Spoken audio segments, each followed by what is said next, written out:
Hey, ladies and gentlemen, welcome back to another pub commentary done by Luminous. Lately, I've been casting quite a bit of the pro matches. Of course, for Beyond the Summit, I've been casting We Play Dota 2 as well as WPCAs. And if you really haven't been checking out those actual commentaries on my YouTube channel, I really recommend you to do so because generally I don't upload every game I cast for them, but I only upload the best ones. So basically, it's like if you come to my YouTube channel and click on a video, it's generally high quality. That's kind of the mantra I have. And I'm very surprised that the video count has been dropping quite a bit. Either I guess they're watching on the Beyond the Summit channel, or they just feel like I haven't been uploading more consistently. But if you guys still follow the channel, I really recommend you to watch those games. Those are actually, or at least I thought, they're good games. And today I'm hoping to bring you guys another good game. This is going to be a pubcast, so you guys are, should be aware of what happens here going on in pubcast. Now, generally, I'm somewhat condescending, somewhat negative, and downright cynical when I'm casting these pub games.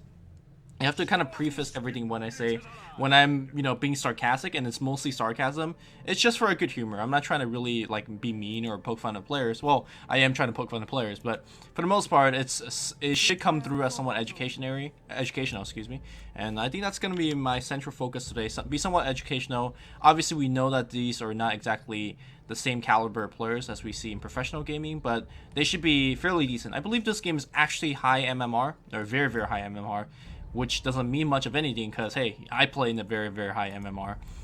But, generally, hopefully, we're not going to see a ward down in this particular spot. For example, Observer Ward. And, yeah, we'll quickly introduce the players. They haven't really picked the heroes yet, but going to be Valentine, going to be playing on the OD. Phantom looks like he's going to be playing solo top Klings. Indie Bear on the Darkseer. Why isn't he soloing top? I guess he's jungling. We have GGYL on the Crystal Maiden, and Eclipse, is that the Russian way to sell Eclipse? I don't know, on Sven. Meanwhile, we have Amnesia playing Storm Solo mid on the Dire side. Saint Man, not sure what he's playing, still picking a hero. We have Guayo on Lina. Hasao Explode female on Chaos Knight, and looks like they swap. He's now playing the Phantom Assassin, and Juanuchin is playing the Chaos Knight, and then looks like Saint Man has picked up himself Shadow Shaman. Alright. So right from the get-go, looks like the lanes are fairly stable. Indie Bear is going to be jungling, and this is not the build that you want to start with if you're for jungling. I guess he's got the courier. If he got the courier, what did Crystal Maiden got? Crystal Maiden's got the courier and wards, I believe. That's 250, that's 350. You don't generally want to start with a Ring of Health. Generally starting with the Side Tango or South, and then a couple of GG branches is probably the best, and then you get yourself a quick Soul Ring afterwards, and then, or a bottle, depending on what kind of playstyle you want to go for. But nothing to harp on too much. Your early game for Darkseer, you're going to be stacking this camp predominantly anyway, so you're not going to be taking too much damage. So it's not exactly the biggest deal. So we have a double damage gang coming out in the mid lane here from Klings. Don't think he's going to obviously kill this. There's no stun, there's no disable whatsoever, but it's a good amount of harass. This is something that I've noticed while I was playing Bounty Hunter quite a bit for my Bounty Hunter guy, and when I'm riding the Bounty Hunter guy, as an offlaner that can have a little bit of difficulty surviving the lane, sometimes you should just harass mid, because if you're up against very, very good kind of trialing up top, which this one isn't one because there's no detection against invisibility hero, you can't really get too much experience. And it looks like he's going to be dewarding a little bit, and that's predominantly the reason why you do want to start with Sentry Ward, whether you're actually against a invisible hero or not, simply because you need a deward, you need to kill invisible heroes if there is one. So Phantom should have a very, very easy lane. Looks like he's actually gone for a Wraith Band, and he wants to get a Ring of Aquila on Klings. I'm not too big of a fan of a Ring of Aquila because it just gives you damage, which is nice. It gives you some stats. I feel like Klings really want to get that work as soon as possible. And a small item like a Ring of Poseidus or Ring of Aquila, it's nice small benefits, but it's not really too big to write home about. The bot lane looks like it's going to be a Crystal Maiden Sven versus a Klings, Chaos Knight and Lina. Chaos Knight and Lina, in my opinion, has, a little bit better in terms of killing potential. Crystal Maiden, somewhat squishy. I expect this is where the first blood's gonna come through. So I'm gonna keep my camera, and we'll see from here. Lina also a lot better in terms of harass. Both heroes has a very, very weak animation. Obviously, Lina has a longer range. It looks like she actually done a great job in terms of harassing Sven down low, but Sven's gonna pop itself. Looks like, are we gonna see a Dragon Slave to cancel itself? Nothing. Just there's a Dragon Slave canceling on itself. Generally, using a level 1 spell, level 1 nuke like this, is not very worth it. Unless it's, a stun where you follow with a couple of right clicks. But when you're canceling salve, which is, literally 100 gold of economic investment, or like an economic damage, man, I can't speak English, especially if there's engagement going on. That's a 2-second stun into LSA. And Sven is a little bit of trouble as well. I'm surprised that he actually hasn't got stunned. Alright, okay, that's why they have been dying. Looks like Guayo is going to die under a tower. Thanks to, unfortunately, a little bit of diving. They're going to go a little bit more for Dream Stream, but there's no way they get this kill, especially with Sven not getting stunned. This, by the way, is not the way to do it. Get cleave early when you're not cleaving for any damage. What was that, 20% of 68? I'm no mathematician, but that sounds like, what, 13 damage? 12 damage? That's ridiculously low, and having stun to rescue a Crystal Maiden when she's getting nuked down like that, or trying to set up a kill, is a little bit easier, so... yeah, I'm not going to look at this lane anymore. I don't think this is where we need to be learning from. Let's look at the mid lane here. It seems like Stormster, well, I think double-clicking Astral, I think he got really, really, I guess, anxious through Astral. Stormster, well, did not get Astral. This lane is going quite according to the plan of OD. OD having 18 CS and 6 denies, and meanwhile Stormster has very, very little. Stormster working with, you know, a ton of minus damage now, considering the fact that there is multiple Astral thrown at him, not only sapping his mana pool, but sapping his intelligence, and thus sapping his base damage. So this is why we don't see many int hero going mid against OD, because you just lose the lane. Quite handily, in fact.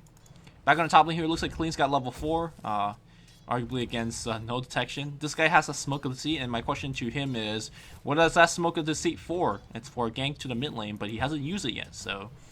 predominantly because you can't really gank an OD without a Stormster hitting level 6. Predominantly because, you know, Shadow Shaman is not exactly the best ganker by himself. And more so, the point I'm trying to make is that he doesn't have Essential Ward either. And that 100 gold that he spent on the Smoke of the Sea has not been too useful, or useful at all. So I imagine that Chaos Knight is going to be waiting for himself to get a 210 mana. And once he does, he's going to make another go. But to be completely honest, I don't really think they even need that Reality Rift. All they have to do is go for a Chaos Bolt, LSA, Dragon Slave, a couple of right clicks, and they get that kill. So, Sven is fairly tanky with a Ring of Protection as well as Boost of Speed and access into Warcry.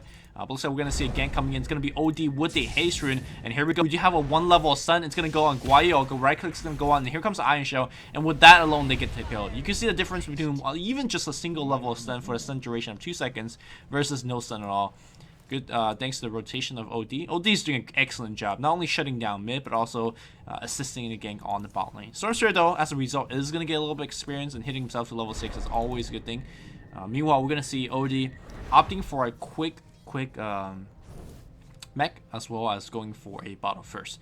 So I'm not a big fan of bottle first in terms of the OD, but we saw him picking up that rune. And doing some good work there. And also, runes on carry or damage-based hero in the late game is always a good thing.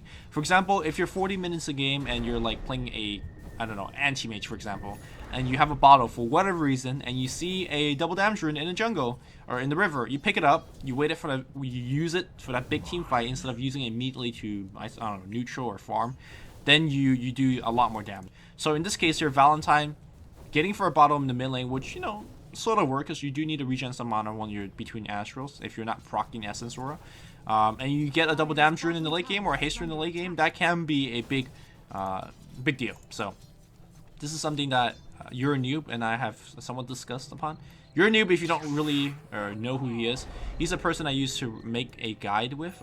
We made the choke point jungling guide, and he's a guy who likes to think about really small details like that about the game. And well, for example, having bottle and a carry hero, which is something that you generally don't think about, like having a bottle and anti-mage. What the hell is that, right? So it looks like we have a, I will say, was missed after a Chaos Bolt. That is a miscoordination if I've ever seen one. Generally, even if you have enough nukes, you have to make sure you line your nukes, right? So coordinate them a little bit better. I want to exactly see how this gank transpired to see what exactly went wrong here. Alright, double damage got picked up. Lena's coming back in. And they're like, guys, we have a double damage, you could go for the kill. It looks like he just initiated right there. There's a nuke. I think Lina actually mispositioned himself. He could have cast the LSA maybe a little bit further back. LSA does have a certain AoE, right? So, hard to say. I think maybe the Lina messed up there. So Klink's got himself a Ring of Aquila, which all he's really getting from it is damage, which is nice, and a little bit of mana regen. Now the mana regen is actually important because, well, it's letting you cast more death packs, but if you think about it, if you get 2 Soapy Masks, you get quite a bit of mana regen as well. So, and that's not getting treads, that's not getting a quick orchids. All you're actually doing is getting +2 aura, which, by the way, you're pushing the equilibrium closer to the enemy side.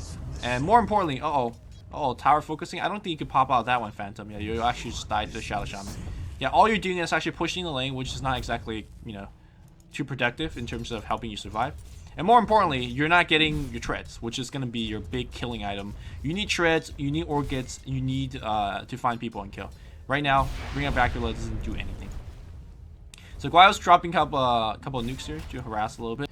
And they will be able to make another kill attempt once they get 140 mana into Chaos Knight. Keep in mind that Chaos Knight could toggle this treads to intelligence and get his mana a little bit earlier. Stormster is going to be making a gank. Crystal Maiden is going to be your target. Looks like they're going to right click him. Or is he tread swapping? He is tread swapping, but he needs a couple more seconds, and because of that, well, it looks like they're backing off. Tranquil Boot's going to get activated. Stormster is still here though. I think someone detected by these creeps over here. Guayo's going to turn around, dropping Observer, I believe. There's Observer drop.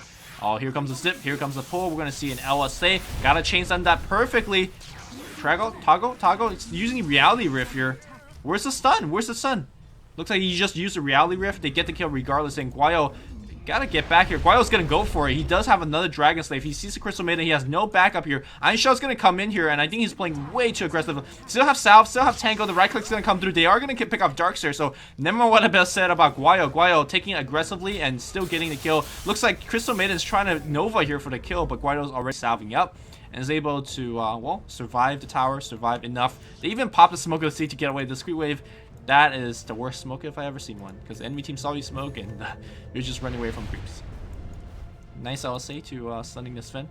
Did you notice that the Sven TP in with, you know, 4 HP, got LSA down to like maybe over here, and then regain back to 4 HP? Well, when you teleport, you regain Fountain Regen among other things, so even if you take a nuke or two when you TP in, you gain a little bit of mana or HP back. But more importantly, especially on the lanes that you're teleporting back and you're dropping a spell, like the mid lane, you could teleport into the mid lane and drop, let's say, a Dragon Slave, and then you regen a bunch of that Dragon Slave mana. That's a big part of playing solo mid. So, I don't know, playing Tinker, you died or something, or got a gank, and then you walk back to base to heal up. You TP back, drop a March, drop a Rocket. It's, you know, saving a bit of mana as you do retain your Fountain Regen for about 2-3 seconds after coming back. What the hell is going on here? Looks like we had some vacuum action. This is not the Darkseer build that we are generally seeing in most games. So it makes me think, judging from Sven's item build, or skill build, sorry, and item build, going for Tranquil Boots on Sven, and going for Darkseer's build, I'm not sure whether they are frequent player of these particular heroes. I don't expect everybody to know every hero's skill build, but, you know, this is somewhat odd. So, Sven, you want to max stun by 7. Darkseer, you want to max Iron Shell 99% of the time by 7. Getting Vacuum early, though, is very, very good for teamfight and ganking, so there is that, but he is actually very versatile in terms of jungling. Should be hitting level 8 or 9 by now. He's just vacuuming things up on the top, which I guess he could just drop an Iron Shell on them later on, but you could just drop an Iron Shell on them right now and kill them. So there's that too. Not sure what that's going on. Meanwhile, it looks like Dragon Slave is going to go on Phantom. Phantom barely goes into enough to survive. Drums is going to get used. Storm's going to come through. Not too sure what that's going to be out. Stormhammer's going to get on 2 though. Are you going to focus on, you know, Sven's going to... Luke's going to go on Lina. Lina's going to be absolutely fine. 1 second on Valentine. No RNG luck over there. Meanwhile, the Iron Shell burning away Junchi. And the Vacuum's going to miss out. So no harm, no foul either way. Storm with Haste Ring will just run all the way out there. So that is not sure what I'd call it. Pretty bad gank overall for most parts. Meanwhile, throughout the time, looks like we have dropped the Serpent Wards to take down a tier 1 tower. And, well, Phantom Assassin is going to be going for a Battlefield. So this is something I personally think about Phantom Assassin. I don't think Phantom Assassin is a great late game character. And I know a lot of you guys that play pub might be scratching your heads like, why is he saying that? Phantom Assassin always carry late game pubs because he has Coup de Grace. You know, one of the biggest crit in the late game. If you think about Coup de Grace, you know, 250% crit damage and what he could do in the late game, obviously there's a lot of damage out in the late game. But, you know, very similarly, you could use that Coup de Grace and do a ton of early game damage as well. So imagine her getting some bit of early game physical damage, such as a phase boot. And once you do get a phase boot, well, we'll see again going on here in Crystal Maiden. No chance of survival. That LSA could have hit both targets, and maybe they did a little bit more damage to Sven. Sven's, I don't know why, never use Warcry when Crystal Maiden's under trouble. Never use Stormhammer when Crystal Maiden's under trouble. Maybe he did on Junchi. Not too sure. I think he did. But you gotta use that Warcry because it is an AoE. It looks like we do have a Shackle going on Indie Bear, and Indie Bear is gonna go down. Not exactly needing perfect chains in there. So yeah, this Eclipse guy needs to step it up, and so does the Darkseer. I'm not sure what he's doing there. GG already get a call by Phantom, which, you know, I agree with the sentiment. His item build's not too good either. What's with everybody, like, getting wrong items? Well, I guess that explains why we are watching this game and perhaps learning this game. These guys, though, always Mexicans. Always a Mexican in my team. Alright, yeah, Mex. You never gank, bro. Fuck you, noob. Alright, this is lovely. I love this. I love this. Which, by the way, Guayo, if you're trying to ward, try not to ward under enemy vision, especially when a recruit wave is attacking you. Anybody that's paying attention to bot lane will be just, would you look in and be like, hey, by the way, she just dropped a ward. Extra piece of information. Eclipsia, though, perhaps did not get the extra piece of information. It's a 4-second stun. Gotta change it a little bit better. Same and cancels the stun, and the right click should be able to do it. Magic take a couple more right clicks, and Reality Rift to follow through.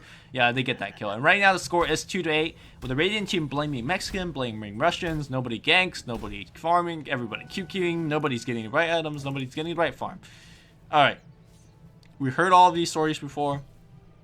Let's add one more on top of that. Generally in Crystal Meta, you don't need to level up your Arcane Aura unless, you know what? Actually, I'm not even sure. Just like no time you ever want to level up Essence Aura. Very, very, very, very rarely you want to level that up. So make sure you max your spell. See, gracias, senor.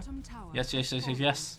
I'm not sure why OD died there. Double Damage Storm is really scary, but he just stood there and traded right click. So maybe raging as he's smashing his keyboard at his teammate or at himself. I'm not too sure. But another gank coming out here from Saint Man, and or another push on the tower on the Saint Man, and they get kills. So before we have yet another rage feast, as we have Indie Bear doing vacuum, and there he's now vacuumed them back on the low ground. So I guess that's his way of stacking Ancients and not using Iron Shell while farming neutrals. This is very creative stacking I've ever seen one. Why don't you just body block? Or you could just vacuum on the high ground and then vacuum them back on the low ground. I guess that's creative. That's cool. He's hitting himself up to level 8 maybe after this. But yes, so before we have our rage-filled days, I'll be like, man, my team is so bad, blah, blah, blah, blah, blah. Let's remind ourselves that 99.9999% of Dota players are bad. Like, take note. Our Phantom has gotten no boots and is flaming his entire team for playing poorly. Yeah. And let's be honest here. You have done that. I have done that. I have done a lot of that, in fact. Unless we're winning TI4, unless you're Loda, you don't have you can't really flame anybody. So, or you're not really credible in terms of flaming anybody. And I guess all Cleans has right now in this game is flaming arrows, and those are the okay flame. These all chat flames are, yeah. All right, let's just leave it at that. Looks like we're gonna see a big gank up top here, and Valentine already dropped his Astro, and that means he's gonna be dead. Laguna Blade gets dropped out, and then KS's himself. I was gonna say, hey, he dropped the Laguna Blade first. That means he's gonna allow the carry to get the kill, and then he Dragon Slave later. So he just wanted to kill none of these. So because of all the feeding on the Radiant side and all the pushing done by the Dire side, that looks like we have a Power Treads and a Battle Fury already being complete on Phantom Assassin. This is one of the fastest time you see this particular item build being finished, and predominantly thanks to his allies giving him free farm and thanks to all the pushing and whatnot. And this is a very, very late game build. Another ward being dropped down here by Saint Man, and Saint Man is going for some big late game build himself, getting a point booster for an Agamemnon Scepters and whatnot. Now, I advise against this. I advise going for a point booster. Well, the point booster in itself is actually good, but I advise going against a fully upgraded Agamemnon Scepter. I feel like Agamemnon Scepter, yes, increase your ultimate damage, that's nice. Somebody's going to eat a Storm Hammer, but Stifling Dagger is going to come through. Are they really going to tower base? Yes, tower dives. You're diving right in here, and you can see that PA is doing a ton of damage, but not enough. Sven right-clicking for a bit more. The OD ultimate's going to come through, and the cleave coming out from Sven. They are going to get one kill. The CK in the middle of everything. Oh, CK, though, is going to trade his life, and meanwhile, we do have the... Oh, Stormster is going to come through here. Indie Bear going to get pulled, and Indie Bear is going to go down. So Stormster doing a very good job. Not pulling... There you go. Zip up that hill. So it looks like we have a 4-for-2 trade diving into the tier 4 tower, tier 3 tower. Maybe a little bit of aggressive here from the Dire team, but that's going to allow the Radiant team to make a small comeback. We're 16 minutes in. Let's quickly check out on the goal graph. Maybe a 10,000 goal lead. Yeah, about 10,000 goal lead for the Dire team. Well, normally I say in a pro game, guys, this game is over. There's no way that Team Dire is going to allow Team Radiant to come back because they're simply too good. Thankfully, this is not a pro game. The Dire team is not too good. In fact, the Dire team will be making a lot of mistakes, I imagine. We see Radiant team making a ton of mistakes themselves. Hopefully, they could pick themselves up. Like, in a situation like this in the pub game, and you're playing on the Radiant side, your team is playing very poorly, perhaps. You're playing very poorly, perhaps. And the team morale is low. What do you do to make a comeback, right? Well, I'll talk about each player and look at what each player could particularly do. Because each player could definitely do something to help make his team come back. So, first of all, Valentine needs to just level up, farm, and not die. And generally, when you're playing poor or when you're losing out of towers, make sure you carry teleport scrolls. I really like the fact that he's got an observer ward. I thought he bought it for himself. Looks like Crystal Maiden has bought it. Especially when you're playing a carry and your supports are having a very, very difficult time in terms of keeping on warding and dewarding. Wards are only 150 gold. Stormster is going to try to go for a kill. He's going to, well, there you go. With Edge Shock, they find one. It's very important to have ward vision up, despite the fact that your supports are not warding. It's only 150 gold, and that's like what? A creep wave? 1.5 creep wave? Yeah, that's about 1.5 creep wave. That's about 1.5 creep wave, which sounds like a lot, but really, in all things considered, not really. Keep in mind that if you die, you lose way more than 150 gold. In fact, if you think about it, Observer Ward, one Observer Ward is 75 gold, pair of Observer Wards 150 gold. 75 gold you get by getting 2 assets.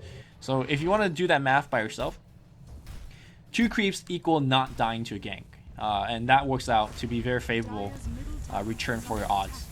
Meanwhile, Shadow Shaman drops yet another ward. This is 4 wards I've seen Shadow Shaman dropped and 4 towers that they're going to claim. So Dire definitely taking advantage of what they can do. So OD, that's what he should be doing. Farming and not dying and having wards. And maybe looking for something like a BKB or a 4-staff. Endershot coming in from Saintman and harassing him down. Oh, Sun's going to come through for 2 seconds. We're going to see a wall vacuum backwards here. And the bite not going missing. Saintman diving a little bit too deep here. And, well, looks like Lena's going to blow one up, but they trade Saintman. Not exactly a good trade considering that it was 4 for 3 and it's still a 1-for-1 trade. You trade a Shadow Shaman of support for a carry OD. Not a good trade for the Radiant by any stretch of the imagination, but hey, you can't really ask for everything if you are down behind like that. Meanwhile, the Radiant is pushing up, or the Dire is pushing up top. And Stormster with a double damage is fairly scary. So that's what the OD could do. Sun coming in. I don't know, Sven. Let's see, nice vacuum that's going to be on Hero. Can they actually get some? Yes, there's a Nova, there's a bite. They do get 1 kill, and Amnesia's going to get back out. So you can see that Dire's actually making really big mistakes. They're pushing, they're getting kills, they're trading 1-for-1, and to be honest, they're just giving the Radiant team an avenue of comeback. And Dire is also being very, very bad manner as well. Welcome to pub, guys. Alright. So what can the Klings, first of all, gotta improve his attitude. Really, his off chat flame not really helping anybody, and not really helping himself nor his team. Like just making everybody have a worse time, and I don't think they're gonna win the game because of that. All chat flames should definitely cut it out of his gameplay. Secondly, I really think rushing for a quick Orchid is important in terms of shutting down Storm. Shadow Shaman, and Lena not so much. Lena very smart picking up a Yule Scepter. I think she basically picked it up to help her land LSA, but added benefit of that is, you know, mono regen, movement speed, and also the ability to debuff silences. So if Klings or get the Lena could self Yule herself, and then things will be okay. So yes, Klings need to really clean up his attitude. More importantly, I think you should go for Treads first. Tread, although it doesn't seem like it, is an item that helps you farm faster. Think about it this way. If you move faster, going from lane to lane, if you attack faster, killing creeps a little bit faster, if you especially have jungling, you farm faster. Phantom walking around this... Oh, did I have detection? Phantom is not paying attention. Okay, now he is. Alright, that was a gank. Now Orchid gets picked up here. Now, the good thing about going for Orchid first is obviously allows you to go for ganks. More importantly, give you a ton of mono regen, you could use Death Pack quite liberally. Same man gonna come around, hex him one more time, gets ward trap. I don't think he actually gets the kill, particularly because he just got the, oh, here comes the zip. Dust comes out, so Amnesia's got the dust, and this should be a very, very easy gank. There you go. So it looks like between that we have a Roshan coming out as well. So what we checked in 16 minutes is a 16 or 10k goal lead, and 5 minutes later it's gonna be a little bit over 10k, maybe up to 12k goal lead. Now Gem gets picked up. Dire's doing pretty much all the right thing in terms of taking this game away, Roshaning when they can, ganking aggressively when they can. The only thing they're not too good at doing is not being over aggressive. But you know, I've been in their position before. But okay, guys, we're winning this game. There's no way we could lose. Let's just play aggressive, have some fun, and win the game. And, you know, can't really blame them. So I would actually go back to Treads first, and then go back to Orchid. I feel like having higher base movement speed is a little bit better. And again, this Ring of Aquila has absolutely done nothing for him. Also, when you have empty slots like this, might as well have Teleport Scroll, which, by the way, Phantom, if you keep flaming others, gotta examine your own game. No Teleport Scroll, not utilizing 4 out of your 6 inventory slots, etc., etc. Here comes a big push here from our Dire heroes, and if they have wards, they could be knocking down this tower quite easily. Unfortunately, he doesn't. So we're gonna see these heroes slowly hit down the tower. Crystal Maiden drops the Nova, and so far that seems to be enough to ward everybody off. In fact, Darkseer doesn't really care about coming back in, and neither does Sven. Lina disconnects, and we're gonna have a pause ensuing, I imagine. So what can Darkseer do? Well, first of all, Darkseer seems like he's not really aware of Kling's coming back in, not recognizing that Sword's over there, and Kling's dies. Time to ensue with the keyboard flames. Yeah. Generally, in this level of game, if you're moving into higher and higher MMRs, well, here comes a nice vacuum into a stun. Storm's gonna zip in here. They are gonna pull off Darkseid in the immediate get-go. Lina self-heals so he doesn't die to the tower. And Crystal Maiden is gonna survive. Crystal Maiden, in fact, has phase boots. Very, very survivable. Meanwhile, Chaos Knight has died to tower, I believe. A little bit of miscue on armlet toggle. Yeah, that's definitely the case. Wall gets dropped off here, and the tower is doing a very good job in terms of warding everybody off. Oh, can I mute these guys? These guys are very, very annoying. I can't even mute them. Well, yeah, Klings is playing very poorly. In this particular higher MMR, you expect people to have Sentry Ward. And running in to check like that, when he did not expect to have Sentry Ward, that is his own mistake.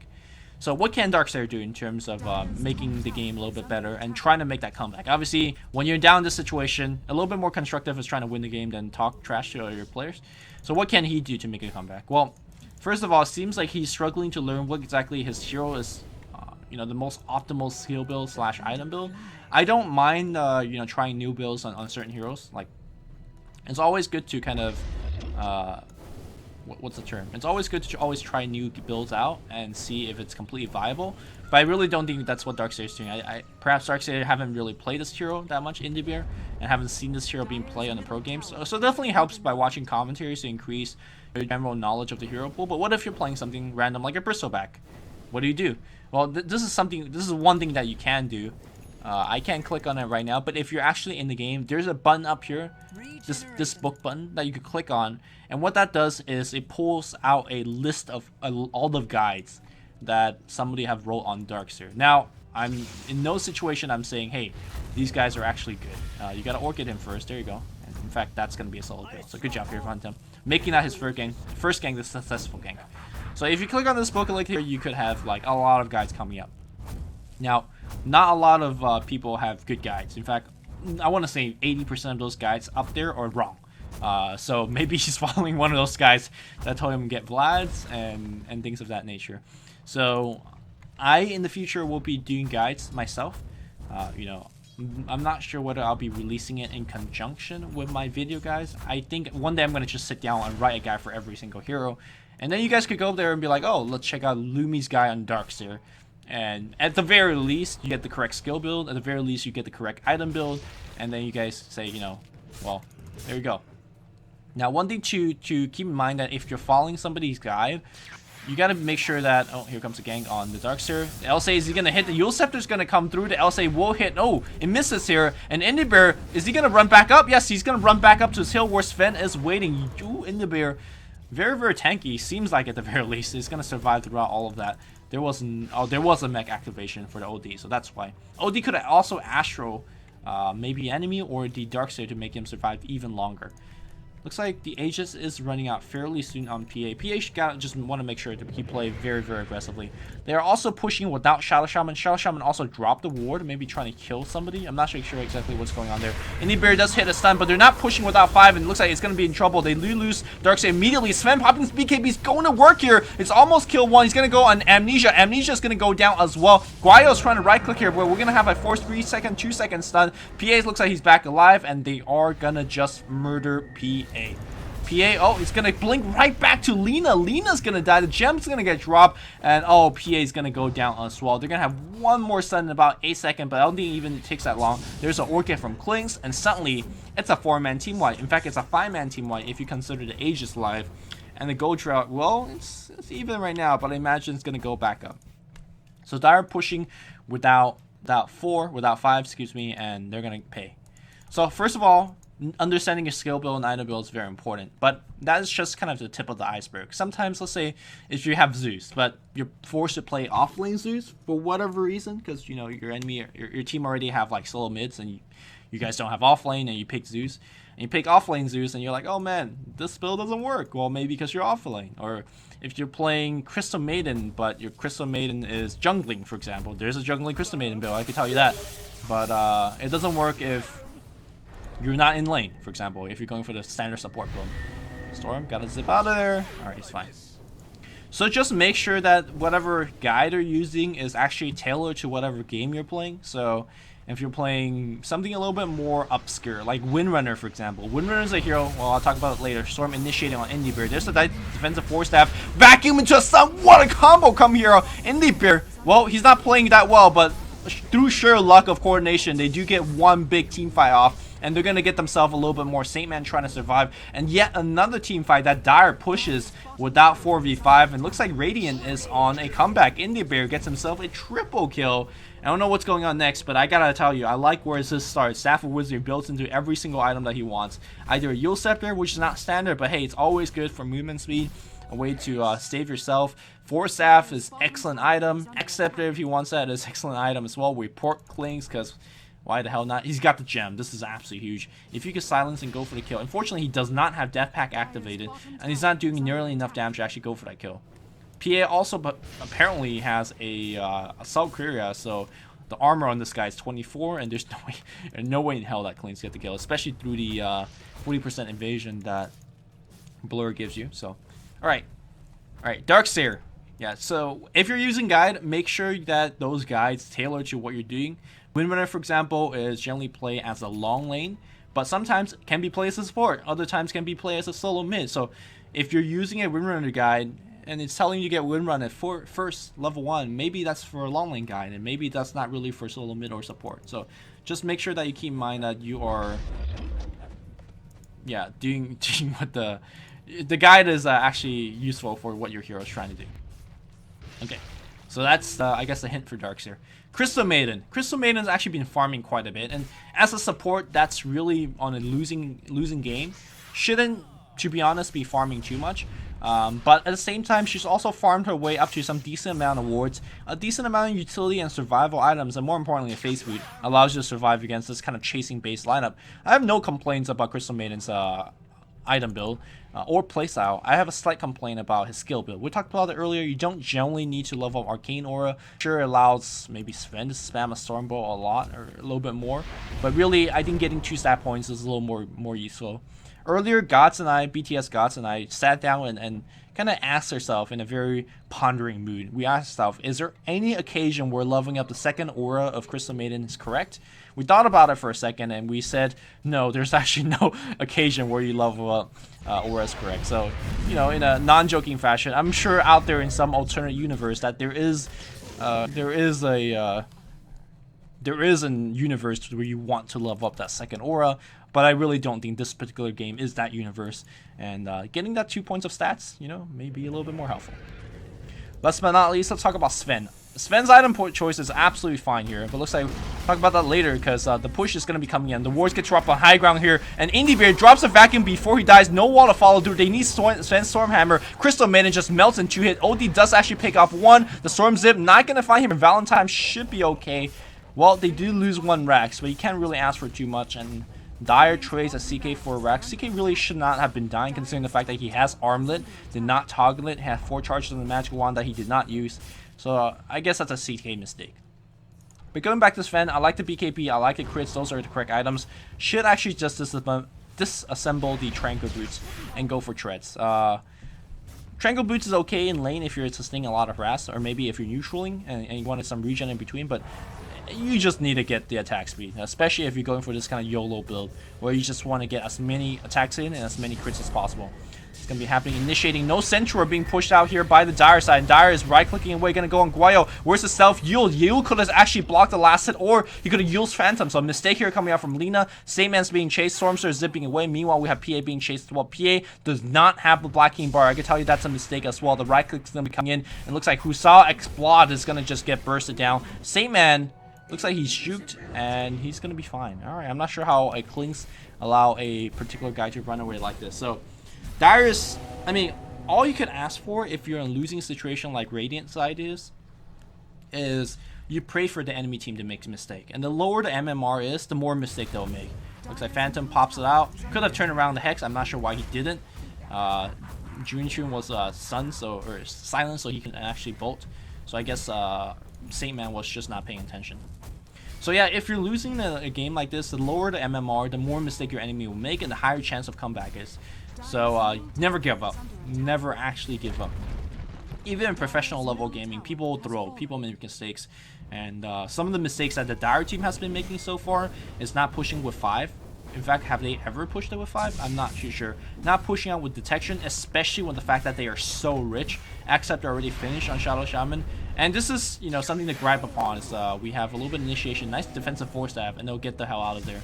Is make sure when you get items, don't forget that you have gotten those items and use those items. So just a bit of awareness. Lina not using the Yule Scepter to save herself, detection not being dropped, and for example, Shadow Shaman not using Hex to get himself out of trouble. I know all of us have been misclicking, all of us has had momentary lapse in judgment, so that's not a thing that we want to focus on too much. Let's focus on the things that we could easily improve upon. So, such as making sure that we have a better skill build, making sure we have a better item build.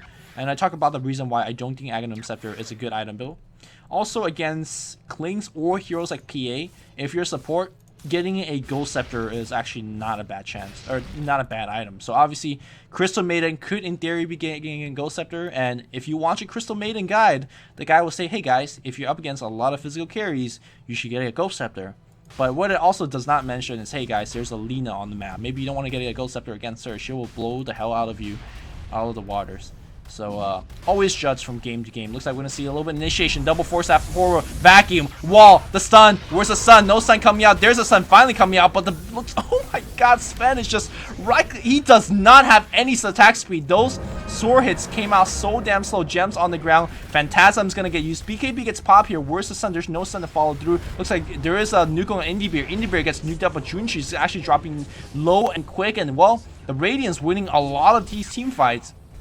And everybody's on full retreat. Meanwhile, you gotta chase with your Windwalk. I'm not sure why he's not chasing with the Windwalk Storm.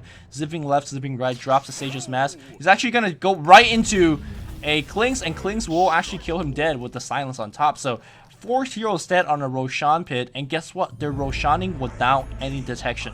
And you gotta just turn back on your support. Hey guys, we're winning on so hard. Why aren't we warding? Well, we got a Maelstrom on Lina. We got an Acceptor and Plate Mail on Shadow Shaman. I could tell you that all of those items ain't worth jack shit. If you get Vacuum and Wall under the pit, and you get a Storm Hammer on top, and a Storm Sven is gonna be hitting you. How do you prevent that? Well, you make sure you have vision. Make sure you have Sentry and Observer to make sure you be watching there so they don't smoke you. So right now, Dire is making a ton of mistake, and Radiant is enjoying a comeback because of it. And well, so far they're not coming back just yet. Gotta get that Saint Man gonna get focused. The Storm Hammer is gonna go through, and Saint Man, well, for all those HP that Acceptor is giving them, not surviving. Valentine's dropping low. He's gonna die once. Meanwhile, we do have Phantom on the right side here. Is there any detection? Obviously not on the Dire side. So, oh, he's gonna just run all the way back out. I take back, you know, the complete lack of detection. They did have a gem earlier, and that's a good point. They lost a gem, unfortunately. And when you lose a gem, you can't just say, hey guys, we got a gem earlier. You gotta just go back to Central Ward, go back to the Dust, go back to the good old original stuff, and make sure you keep saying this Clings. That's backstabbing the hell out of you. So let's actually go back and quickly check how we're doing in terms of item purchase. We have OD, that's skipping and BKB. I think skipping and BKB is okay.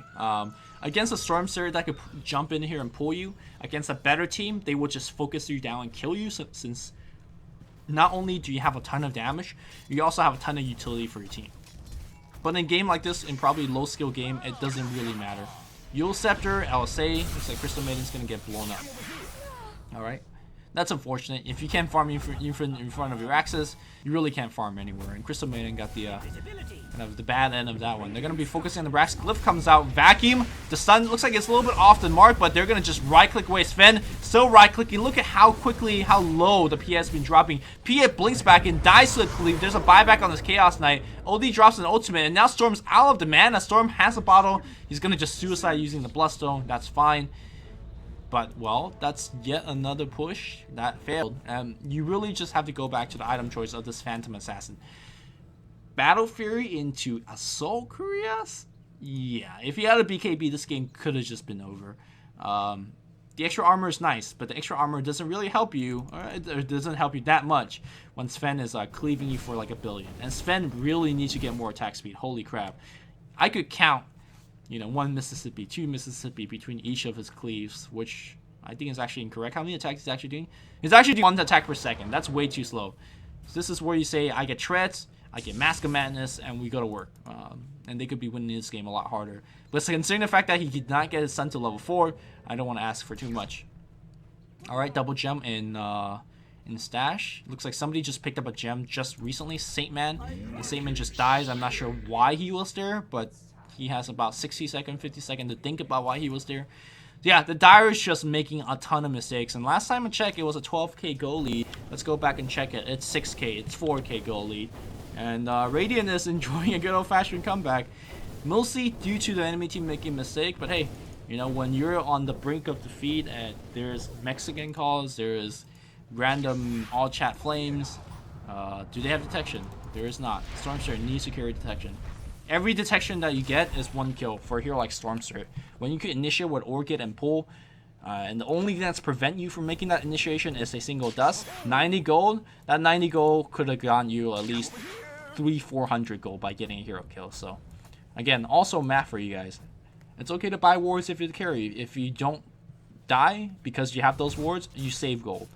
And it's okay to buy dust if you're the carry, because if you get a kill with dust, you make more gold with that dust purchase. That's something that I find it quite dumb when carries like, I'm the carry, I'm not gonna buy ward or dust, it's your job. Or another item is like smoke, for example. If you're playing a solo mid pudge, buy the smoke. First of all, because Dandy buy it, and second of all, more importantly, is when you get a successful gank, that 100 gold investment has made you more money back. That's something to be really taking in mind. So we see the Dire team. Let's not, you know, make any jokes. Dire team is still very far ahead. Despite all the mistakes I've made, despite, you know, not having wards when they're Roshaning, not having the correct item choices on their core carry hero, they're still very likely to win this entire game. There's a BKB purchase coming out from Phantom Assassin. What they have done is basically open the door back up, a game that they have slammed shut on the Radiant's face. Now the Radiant is at least having a foot into the door, as opposed to having their fingers jammed when the door was slammed. So PA is well, making a comeback, I suppose. Or sorry, the Radiant team is making a comeback, and PA is not. PA is winning right now, but we'll see if they're going to be winning for long. So there's something to be said about sequencing. So for example, OD is going for Hex and he's got a Mystic Staff, or maybe he's actually going for Shivas. We'll find out in just a bit. But if you are going for a Hex, especially if you're on a losing situation that like Valentine is in, you want to go for an Ultimate Orb first. Ultimate Orb give you plus 10 strength, plus 10 agility, so those stats will help you survive. Whereas Mystic Salve is, you know, gives you more damage. That's nice. But when you're losing, you just want to prioritize on survivability. Big Smoke Gank comes out here, and the important thing about Smoke Gank is you have to lead a Smoke Gank with a person with a disable. So in this case, a Sven. Well, what was that Orchid? Okay. Or you lead with your Orchid, and hopefully that Orchid hits a creep or a hero. Looks like they're gonna focus. Ooh, force that forward here. Shackle comes up BKB. Oh, the vac, the right click, the crits. Oh my god. Indie Bear is well, doing some work. Whenever these vac, by the way, have absolutely been beautiful. Lina kills a Sven kills her, and looks like they want a little bit more. Buyback comes out here from Sven as well as Alina. Junichi is running low. He should not be dying because he's armlet toggling. He's got armlet toggling, right? Armlet toggle? Okay. Or not.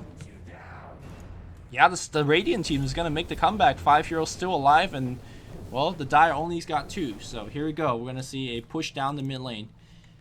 And they need some creeps. Unfortunately, this particular ward has been killing all of the creeps that are running by, so they actually can't push. That's absolutely hilarious. So, alright, Radiant wins a big team fight, but can't do anything about it. But hey, the morale's with them right now. They're pushing well and feeling good. And Indie Bear, for lack of a better word, is straight up carrying this team. So that's something to be also said about this game. It doesn't matter if you get the wrong skill build, as long as you use your hero skill correctly. So, hey, Vacuum, you know, he maxed that spell first, and it's just not the right spell to max first, but hey, he's got the Vacuum in first. Now, other times I would say, hey, Indie Bear, you want to drop your wall replica first, and then you want to Vacuum second, so you get a little bit more value out of your spell.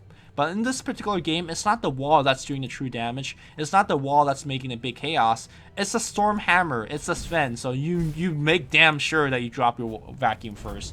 And you make damn sure that if you could only cast one spell before getting nuked down, that's the one spell you cast. They see Phantom coming out. I Storm, the Zip comes out. The Orchid's going to be dead as well. Drop that Laguna Blade. There's a Laguna Blade purchase. And Phantom, well, he's going to be that one that's dying. Sven, don't go into that one. Looks like they are going to go into that one. BKB got to activate it. Eclipsia, oh man, you have more than enough time to drop that BKB. The wall, the Vacuum on top, and Indie Bear is just doing so much work. But look at these crits from Eclipsia. Indie Bear is actually just fully legit carrying his team right now. And, well, playing well. The buyback's coming through, and it looks like Dreamshin's going to come back in and go for a killing attempt. One more hit's going to do it. Oh, where's the Astro? No Astro. Dreamshin's going to just fight his way out of there, but there's no way you fight your way out of that one. And, well, that's another pretty much a team wipe. BKB's not finished, and not finished anytime soon. And, well, the Dire is in some deep doo-doo right now. So, if you're the Dire team, and you're... And I've been in these games before where you're thinking you're winning so hard, and then you lose one fight in a row, and then another fight in a row, or 2 fights in a row, and you're like, what's going on, guys? And then you lose another fight in a row, and sooner or later, you're like, hey, guys, we're not going to actually win this game. We're effing up so hard. How do you make a boomerang? How do you make a comeback of a comeback? Well, you do the same thing. Alright, so let's see what can they do. The Glyph come out a second too late, so the tower wasn't glyphed, all the rest was, so... What do you do? Well, first you can consider yourself, what did we do well, right, in the early game? We'll push down a ton of towers. Oh, here comes a PA, but PA you could be easily disabled, and that's exactly what they do. And it looks like we have a Hex. Looks like a Shackle is going to come on, and Indie Bear is going to get focused. There is the mech coming back up. No Astro just yet. Nice defensive force stab. Indie Bear not going to survive thanks to Stormster's right click. They're going to go for a little bit more Stormster. Please initiate while drop the Remnant. There you go. The Remnant's going to hit on Crystal Maiden. Crystal Maiden's going to get chased down. They could go for a little more Stormster going forward. There's a Yule Scepter. Nicely done chasing in and out to get multiple kills. Roshan's going to be there. How do you make a comeback? That's how you make a comeback. They lost the melee racks. That's nothing they could do about that, but they could make a comeback by getting an Aegis. Gotta focus. Everybody just focus on it. Alright. So make sure if you're losing, just don't go for aggressive dives, aggressive kills, simply because you're not that strong anymore. Make sure you get the correct item. So farm that BKB on Phantom Assassin. If you're Storm Spirit, Scythe of Ice? Or it's not Scythe of Ice. I have Scotty? Yeah, I can tell you that's a wrong item. You farm a Scythe of Ice or you farm a Lincoln Sphere, and not anything else. So I'm not sure what that's about. Yeah, make sure you get the absolutely the correct item. If you're Shadow Shaman, get a Gold Scepter. If you're Lina, get a Gold Scepter. And if you're Radiant, don't buy back for no reason. Oh, actually, no, sorry. CK and Lina was pushing. I was gonna say, are they just rage buybacking? No, they were actually playing very smart. They were saving their buyback. They saw the push come, and then they buy back. Okay, fair enough. So in this particular game, I just wish one of these 10 players would actually watch this commentary. If you guys know Amnesia, or you guys know, I don't know, Indie Bear, or Phantom, most importantly Phantom, if you guys know any of these players, just send them this particular replay. I'm not going to say that I'm a lot better than these particular players, but I know a lot of these things to help these players improve. For example, having a better attitude. Or for example, despite your allies not playing poorly, or not playing well, not getting the correct skill build, they could still matter a lot. Saw Indie Bear hitting the biggest vacuum in his life. And last to be said, I think the most important thing that we can all take away from this replay, no matter who win or lose, is how to make a comeback. Especially when you're playing pub games. Your enemy team is not Alliance, they're not Na'Vi, they're not IG. Like, you could definitely make comeback against them. Even against all odds. Like, because pubs are dumb. Like, I'm dumb. We all play pubs. We're dumb. We are not coordinated. And we're never gonna be coordinated. So against uncoordinated opponents, who knows, you smoke gank your carry, you push and you win. Or you just defend for 80 minutes and turtle against all odds. It doesn't matter if you're turtling against a PL and a Spectre if they're dumb, right? Well, it kind of does matter. PL and Spectre, kind of legit stuff when it comes to late game. So yeah, make sure that you think outside the brain. You know, don't just think to yourself, hey guys, Crystal Maiden, every game I'm supposed to be getting wards. And maybe a drums, maybe a urn, and that's it. Well, think outside the box. We are approaching late game. Yule Scepter, Gold Scepter. These are very, very good defensive items that could turn you into offensive beast. For example, walking in Ghost, Freezing Field. Like, suddenly she becomes a legitimate semi-carries in a sense. So, looks like we have a Hex being finished on OD. And OD definitely needs to work on BKB next. But hey, we'll talk about that next later.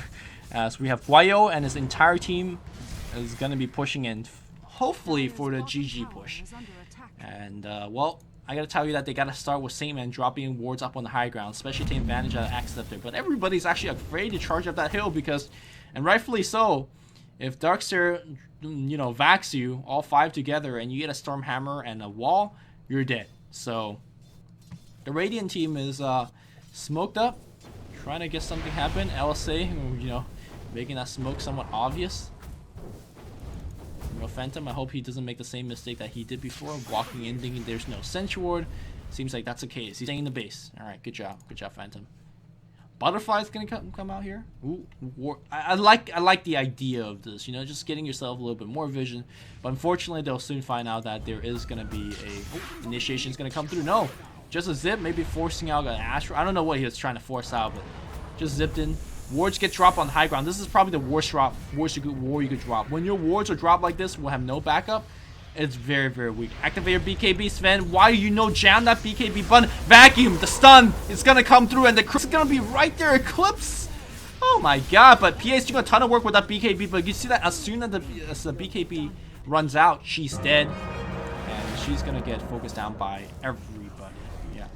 Well, there's the Astro. I have no idea why the Astro was used. Almost caused his teammate to die, but that's a 5-man team wipe, and the Radiant's gonna go the other direction. Well then, okay, yeah, I'm gonna say this is a good game, particularly because of the comeback, and more importantly, hopefully some of these players will be watching this replay and learning. And for those of you guys that didn't play in the game, I'm pretty sure you could put yourself into one of these players' shoes and learn from this game.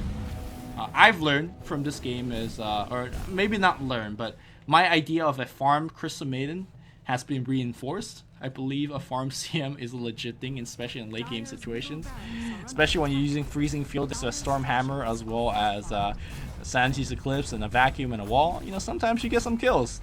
No, in all seriousness aside, I think the Radiant team played quite well.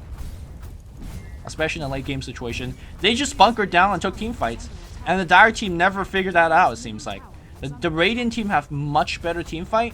And the Dire team, when they have things like PA, Rasta, as well as Storm, they have better gank. But they never actually gank too much.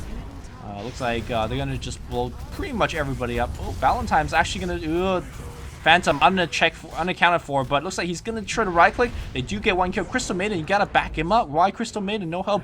Definitely could have Yule Scepter the Lina up in the air, so your Link could survive a little bit longer. But, well, that's a mistake. That's okay, though. That's okay. I like the BKB choice coming out from the Darkseer as well. It really allows him to run in, not really give a damn about anything, and still cast a spell. So that's generally something that we've seen in Darkseers in a very, very high-level games as a luxury AM choice. PA? I'm not sure why PA is running from these particular two heroes. There's no way these two could kill them. Maybe, though, she's suspecting that there is, in theory, a Clinks nearby. Here comes the Yule Scepter, the LSA. That's... Oh, BKB comes out here. Vacuum. Yeah, that's not helping. But, oh, here comes the Sven. Once that BKB runs out, they're dead. Use your Warcry. Warcry gives you increased movement speed.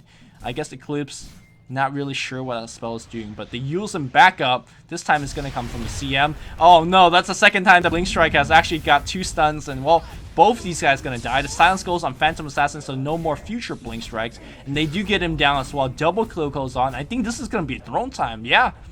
The reverse GG is going to come out. The ward's going to get dropped here. And yeah, GG well played. Ironically, coming out from Phantom.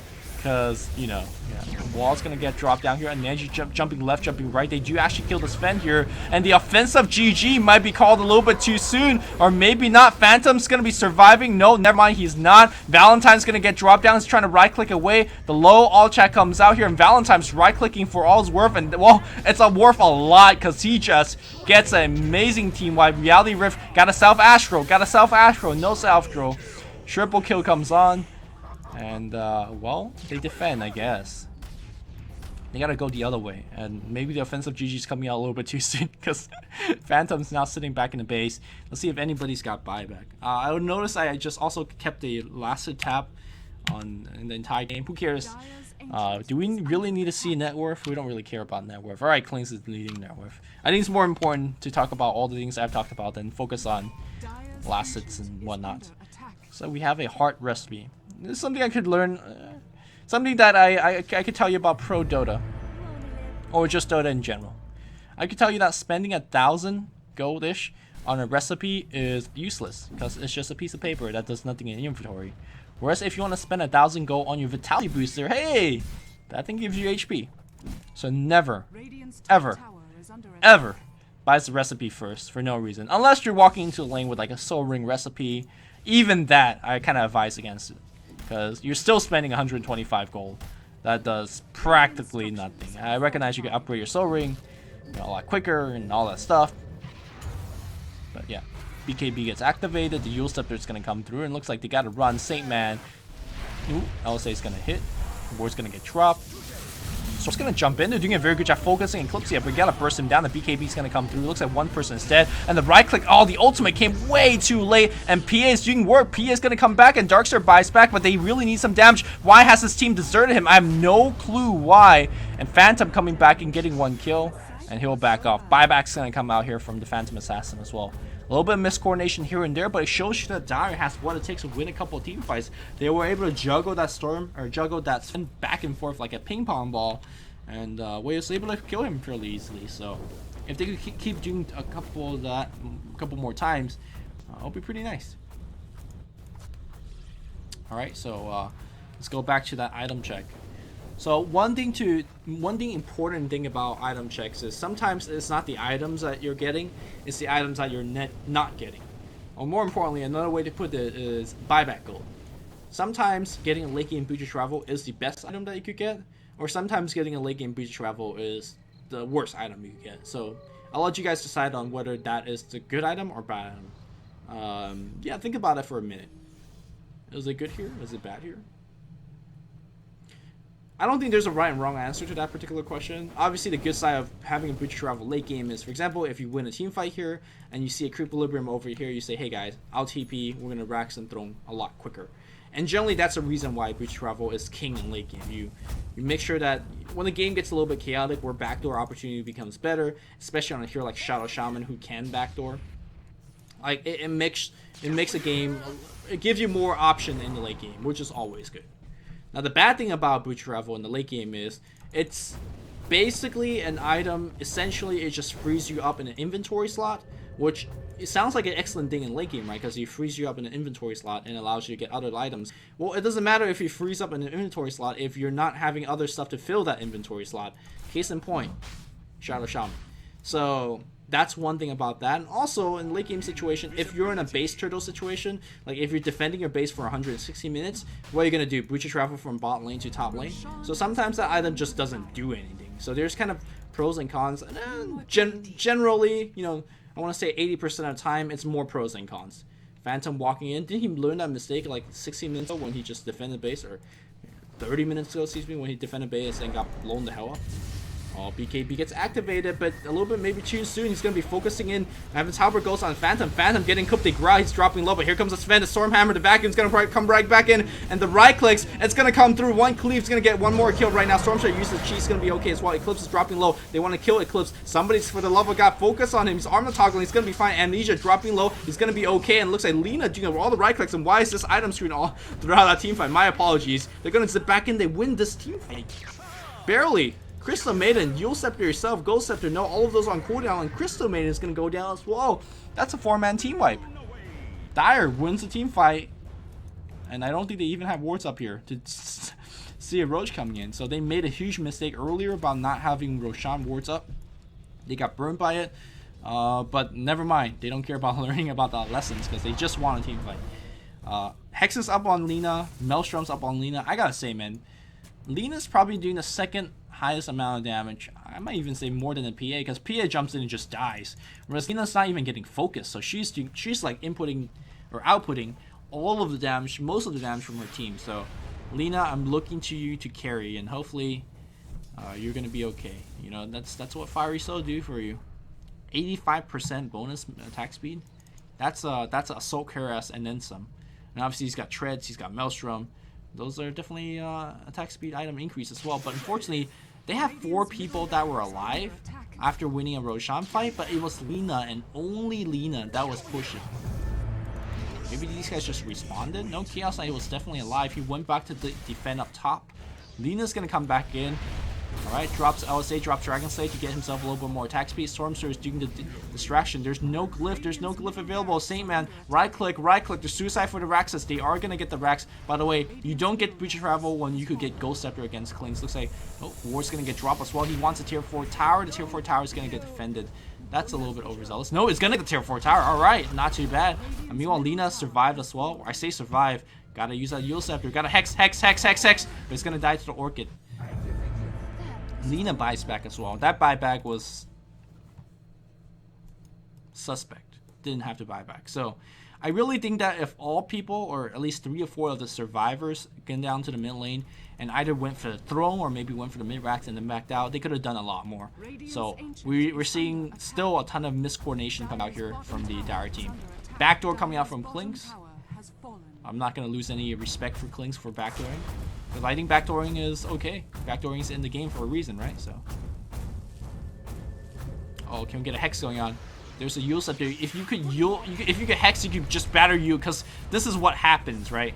This is exactly what happens. Stormster is dusted, so Windwalk doesn't really help too much apart from the movement speed increase. And there's the hex coming out from Lina, and they do bring him down. So there's also a buyback that's somewhat unnecessary. And I say that, you know, probably not good. I don't think it matters this game, because maybe he doesn't need a buyback in the next team fight. But what if you do need a buyback in the next team fight and you don't have it? You'll kick yourself. 16 minutes in the game. I really don't know who's gonna win. I thought the Radiant team was gonna win, but they're making a comeback. Dire started losing, and then Dire started making a comeback. So I really don't know. I really don't know. This guy's still holding on to that Sven recipe, or the heart recipe that is absolutely useless onto him. Let's just quickly check out the items once again. Double damage. Alright, second Bloodstone. I could tell you that that's also the incorrect item choice. Yes, it gives you more mana regen, but so does Hex. So does the Lincoln Sphere. So does the Yule Scepter. There's a ton of items that you could get that gives you more mana regen. Hell, get a I like Ayasadi more than a Bloodstone. That's how bad Bloodstone is. Man, I get a Maelstrom before I get the next Bloodstone. Don't get a Maelstrom Storm, please. But okay. You know, it's all good. Walk up on the high ground, sees hero, get scared, and walk back on the low ground. So this is one thing that you can do. Ooh, using Phantasm here. I don't know if that Phantasm is good use, because OD just kills him in 2 hits, right? 1 hit, 2 hit, 3 hits. Okay.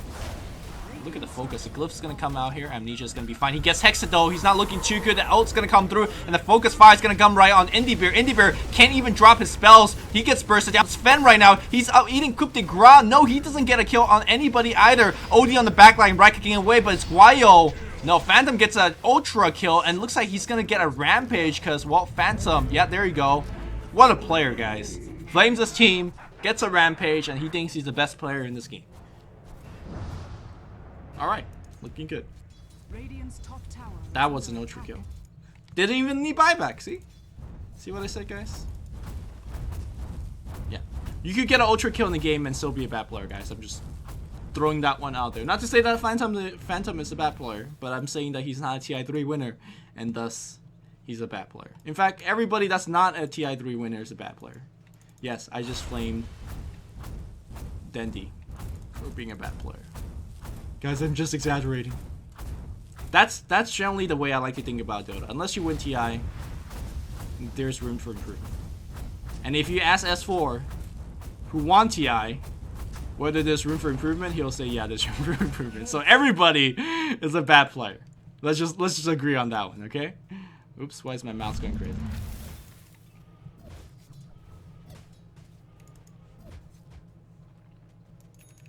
Does this somewhat feel like I'm preaching a Bible? The Lumi Bible of better Dota to you guys? That's not really what I'm trying to do, but I guess that's what I'm kind of doing. But hopefully the things I'm saying is helping players. And it's not me just ranting. What the fuck is going on over here? Holy shit. What? Oh, man. Okay. Is this what happened when you get 2 Bloodstones? If that's the case, 2 Bloodstone is actually the best item on Stormstream. Because who doesn't want a new cosmetic? That makes you into the motherfucking lightning bolt himself, right? Constantly. Alright? Bloodstone new upgrade. Lightning bolt Dota, guys.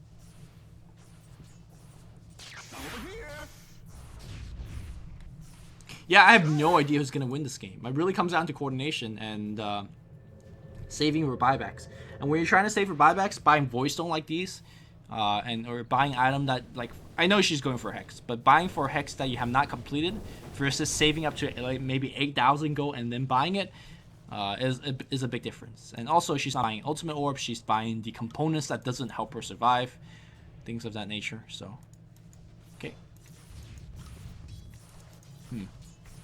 All right, let me instead of asking who's gonna win this game, let me ask you, who do you want to win this game? Do you want the comeback story of Indie Yeah? He's the MVP for this game, for at least a Radiant? Or do you just dislike Phantom so badly that you don't want to see them to win this game? I can't really say.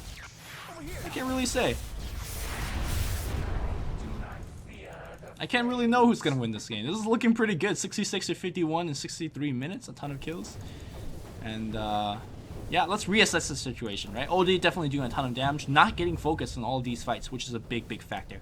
Phantom doing a ton of damage in the team fight, not being focused either. They're focusing on Indie Beer. Mexico strikes again. Here comes Flame. And they're focusing on Clips, the 2 Strength Fear on the front line. They're also not focusing on the Crystal Maiden. So these backline casters, the backline right clickers are doing a ton of work. Meanwhile, Stormster is doing the initiating, PA is doing the initiating, and Phantom or Chaos Knight is doing the right clicks on the front line. So they're the one that's kind of running in and getting focused. And Lina is the one that's doing a ton of damage, as well as Shadow Shamans, doing a very good job in terms of disabling as many targets as possible. Shadow Shaman leads a charge. Whoa, this is aggressive. I'm not sure what the hell that's about, but he drops a ward on front of the throne. Maybe he's not going to do too much, I can tell you that. He's not going to do anything, but what he is doing is buying time for his allies. They are going to get the top racks, and they should be moving on the next racks themselves. So that's going to be Mega Creeps. Yep, that is Mega Creeps. Where is it? Wall's going to get dropped down. OD buys back as well. Pro distraction coming out from Saint Man.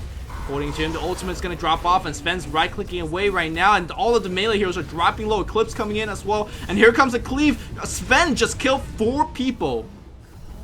I know he only said triple kill, but he just killed 4 people himself. So all you have, reports, clinks, I don't know why, please, clicks. I don't think the Radiant's out of this game just yet. Sure, there's Mega Creeps, so we've definitely seen teams win against Mega Creeps. So all you have to do if your team dire, just to defend. Drop Sentry Ward here, so make sure that there's no smoke into the base, and just defend. Whether they'll just defend, that's a question. Meanwhile, Radiant, well, this is where it gets tough. That's where it gets tough. Ooh, is this Espada Dota? Did Espada change his name and learn English? And call himself Phantom?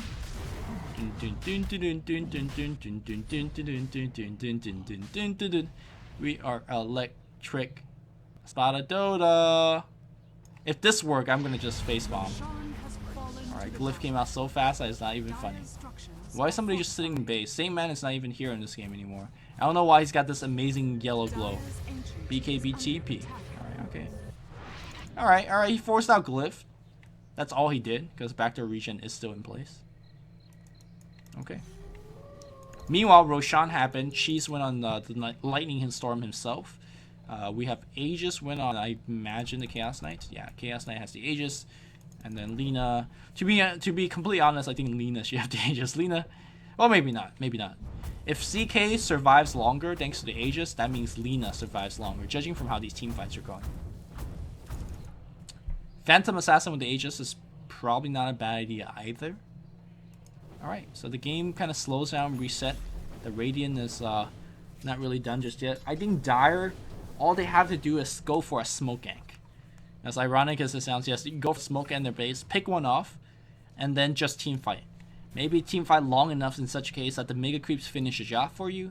Maybe you drop a ward on the throne and then start the team fight, and hopefully the ward will finish the job for you.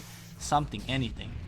I could tell you that if you just sit and wait, it's not going to win the game. You have to sit and wait for all 5 heroes to be alive, and then you go back and win the game. So, in terms of how they're going to win the game, I don't know. Maybe getting another Bloodstone. This Bloodstone is, maybe when you get the third Bloodstone, you'll be like Razor. You just give everybody epilepsy. Epilepsy? That thing that, makes your brain go goop? Or is it goop or go moosh? It makes your brain to go like my brain, which is moosh. Alright, Phantom, Butcher Travel back in. From holy shit! No clip. The back door is gonna come, and here comes a clip and multiple BKB. Are they gonna focus on Phantom Assassin? The wall gets dropped right now, and GG, well play. Offensive.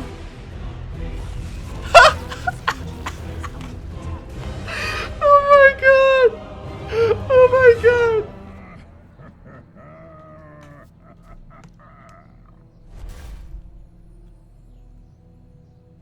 You know what's the best part of this game? Is that this clean call offensive GG like 3 times. And they lost the game. Oh my god. We're gonna see this game one more time. Who came up idea with the backdoor? This is amazing. Alright, we go. I gotta check for the helm. There's like literally a gem collection. Okay, Darkseer, Indie Bear. Alright. Okay, they smoke for no reason. Creep was dominated. It just walked all the way to the other side. Undetected. Okay, okay. Alright. Are they gonna all 5? Alright, Butcher Travel 1, 2, 3, 4. Yes, all of them go to the same creep. Maybe they should have left 1 to defend, right? And the Mega Creeps are coming back in. I think OD's gonna go as well. And there's a reaction. Somebody's gonna TP back in. I'm not too sure what they saw, whether they realized. They Butcher Travel back in, and here comes a couple people are coming back in. It's Saint Man. I told you, Butcher Travel late game for the back doors, and of course most of the Mega Creeps are doing most of the work. Throne HP's here. Yeah, I'll click on this throne. Man, look at how close it is. GG, well play in the. Oh! How low was the throne HP? Holy shit.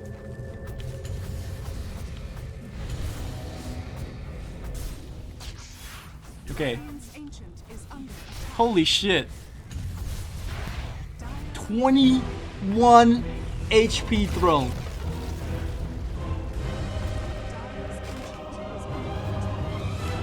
Thank you.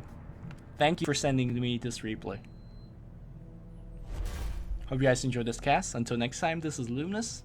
Signing off to you guys.